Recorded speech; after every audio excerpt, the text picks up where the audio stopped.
21ರ winner ಯಾರು ಅನ್ನುವ ಕುತೂಹಲ ಎಲ್ಲರಿಗೂ ಇತ್ತು.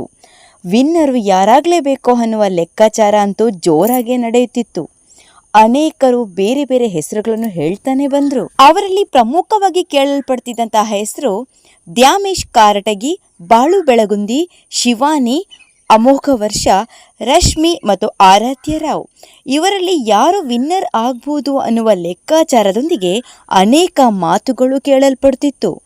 ಸರಿಗಮಪ ಸೀಸನ್ 21ರ ಗ್ರ್ಯಾಂಡ್ ಫಿನಾಲೆ ಈಗಾಗಲೇ ಆಗೇ ಹೋಯಿತು. ಸರಿಗಮಪ ಸೀಸನ್ 21ರ ಫಿನಾಲೆಯಲ್ಲಿ 6 ಮಂದಿ ಸ್ಪರ್ಧಿಗಳು ಪೈಪೋಟಿಗಿಳಿದಿದ್ದಾರೆ. ಫಿನಾಲೆಯಲ್ಲಿ ಬಾಳು ಬೆಳಗುಂದಿ, ಶಿವಾನಿ, ಆರಾಧ್ಯ ರಾವ್, ರಶ್ಮಿ, ಅಮೋಘ ವರ್ಷ, ದ್ಯಾಮೇಶ್ ಅಂತಿಮ 6 ಸ್ಪರ್ಧಿಗಳು. ಇವರಲ್ಲಿ ಒಬ್ಬರು ವಿನ್ನರ್ ಆಗಿ ಆಯ್ಕೆಯಾಗಲಿದ್ದಾರೆ. ಜಿ ಕನ್ನಡದ ಸರಿಗಮಪ ಶೋ ಅನೇಕ ವೀಕ್ಷಕ ಬಳಗವನ್ನು ಹೊಂದಿದೆ. ಎಲ್ಲರ ಕಣ್ಮನ ಸೆಳೆಯುವ ಜನಪ್ರಿಯ ತೀರ್ಪುಗಾರರಾಗಿ ವಿಜಯ್ ಪ್ರಕಾಶ್, ರಾಜೇಶ್ ಕೃಷ್ಣನ್, ಅರ್ಜುನ್ ಜನ್ಯ ಇವರುಗಳು ಕೂಡ ಎಲ್ಲರ ಆಕರ್ಷಣೆಯಾಗಿದ್ದಾರೆ. ಹಾಗೆ ಜೂರಿ ಮೆಂಬರ್ಸ್ ಕೂಡ ಎಲ್ಲ ಸ್ಪರ್ಧಿಗಳನ್ನು ಅಚ್ಚುಕಟ್ಟಾಗಿ ತಯಾರು ಮಾಡ್ತಾರೆ. ಈ ಹೆಸರುವಾಸಿಯಾದ ಶೋದಲ್ಲಿ ಪಟಪಟನೆ ಮಾತನಾಡುವ ಜನಪ್ರಿಯ ನಿರೂಪಕಿ ಅನುಶ್ರೀಯವರು. 6 ಮಂದಿ ವಿನ್ನರ್ ಟೈಟಲ್ಗಾಗಿ ಪೈಪೋಟಿಗೆ ಇಳಿದಿದ್ದು ದ್ಯಾಮೇಶ್, ಬಾಳು ಬೆಳಗುಂದಿ, ರಶ್ಮಿ, ಶಿವಾನಿ, ಆರಾಧ್ಯ ರಾವ್, ಅಮೋಘ ವರ್ಷ. ಈ 6 ಮಂದಿಯಲ್ಲಿ ಉಡುಪಿಯ ಆರಾಧ್ಯ ರಾವ್ ಮತ್ತು ಬೀದರ್ನ ಶಿವಾನಿ ಈ ಇಬ್ಬರು ನೇರವಾಗಿ ಫಿನಾಲೆಗೆ ಟಿಕೆಟ್ ಅನ್ನು ಪಡೆದುಕೊಂಡರು. ಫಿನಾಲೆಯ 6 ಮಂದಿ ಸ್ಪರ್ಧಿಗಳಲ್ಲಿ ಕೊನೆಗೆ ಉಳಿದಿದ್ದು 3 ಮಂದಿ ಸ್ಪರ್ಧಿಗಳು, ಶಿವಾನಿ, ಆರಾಧ್ಯ ರಾವ್, ರಶ್ಮಿ.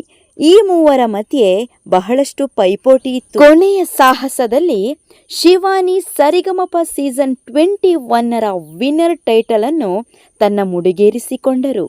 21ರ ವಿನ್ನರ್ ಆಗಿ ಹೊರಹೊಮ್ಮಿದ್ದು ಬೀದರ್ನ ಶಿವಾನಿ ಶಿವದಾಸ್. ಶಿವ ಮೆಚ್ಚಿದ ಶಿವಾನಿ ಎಂಬ ಟೈಟಲ್ ಅನ್ನು ಕೂಡ ಅನುಶ್ರೀ ಅವರು ತನ್ನ ನಿರೂಪಣೆಯ ಮೂಲಕ ಅವರಿಗೆ ನೀಡಿದ್ರು. ಮೊದಲ ರನ್ನರ್ ಅಪ್ ಆಗಿ ಆರಾಧ್ಯ ರಾವ್ ಆಯ್ಕೆಯಾಗಿದ್ದಾರೆ.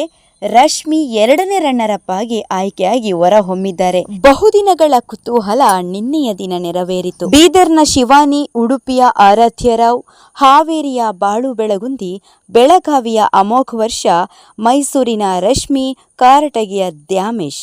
ಈ 6 ಸ್ಪರ್ಧಿಗಳು ಫಿನಾಲೆಗೆ ಎಂಟ್ರಿ ಕೊಟ್ಟಂತಹ ಸ್ಪರ್ಧಿಗಳು. ವೀಕ್ಷಕರ ಓಟ್ಸ್ ಮತ್ತು ಜಡ್ಜಸ್ನ ಸ್ಕೋರ್ಸ್ನ ಆಧಾರದಲ್ಲಿ ವಿನ್ನರ್ ಯಾರು ಅಂತ ಈ ವಿಡಿಯೋದಲ್ಲಿ ನೋಡ್ಕೊಂಡು ಬಂದ್ವಿ. ಓಕೆ, ವಿನ್ನರ್ ಯಾರು ಅಂತ ಗೊತ್ತಾಯ್ತು. ನಿಮಗೂ ಕೂಡ ಇವರೇ ವಿನ್ನರ್ ಆಗಬೇಕಿತ್ತಾ ಅಥವಾ ಬೇರೆ ಯಾರಾದರೂ ವಿನ್ನರ್ ಆಗಬೇಕಿತ್ತಾ ಅಂತ ಹೇಳಿ ನನಗೆ ಕಮೆಂಟ್ ಮಾಡಿ ಅಂತ ಹೇಳ್ತಾ ಈ ವಿಡಿಯೋನ ಇಲ್ಲಿಗೆ ಎಂಡ್ ಮಾಡ್ತಾ ಇದ್ದೀನಿ. ಮುಂದಿನ ಮತ್ತೊಂದು ವಿಡಿಯೋದಲ್ಲಿ ಸಿಗ್ತೀನಿ ಅಂತ ಹೇಳ್ತಾ